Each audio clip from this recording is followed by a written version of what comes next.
రాజ్యాంగానికి వ్యతిరేకంగా కేంద్ర ప్రభుత్వం పనిచేస్తుందన్నారు టీపీసీసీ అధ్యక్షుడు మహేష్ కుమార్ గౌడ్. పదవిని కాపాడుకునేందుకు మోదీ, అమిత్ షా ఎంతవరకైనా పోతారని ఆరోపించారు. గ్రామీణ ఉపాధి హామీ పథకాన్ని తీసివేయాలని చూస్తున్నారని విమర్శించారు. పేదలను కొట్టి కార్పొరేట్లకు పెడుతున్నారని మహేష్ గౌడ్ అన్నారు. కేంద్రంలో మోడీ, అమిత్ షా అప్రజాస్వామికంగా రాజ్యాంగానికి వ్యతిరేకంగా పనిచేస్తా ఉన్నారు. వారు పదవి కాపాడుకునే కొరకు ఎంత దూరమైనా పోవడానికి సిద్ధంగా ఉన్నారు.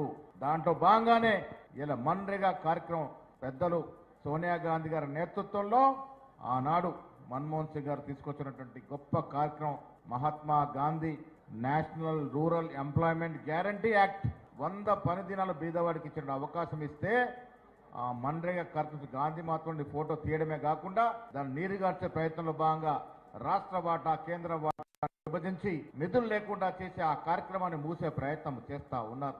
కేంద్రంలో ప్రభుత్వం కేవలం పెత్తందారుల కోసం, ధనిక వర్గాల కోసం పనిచేస్తా ఉంది. బీదవాని గోడు పట్టట్లే. ఇలా కాంగ్రెస్ పార్టీ ఒక్కటే బీద ప్రజానికానికి, సామాన్యుడికి చేరులో ఉన్నటువంటి పార్టీ. అలాంటి కాంగ్రెస్ పార్టీలో మనం సభ్యులుగా ఉండడం మన అదృష్టం అనే మాట కూడా సందర్భంగా మనవి చేస్తా ఉన్నాను.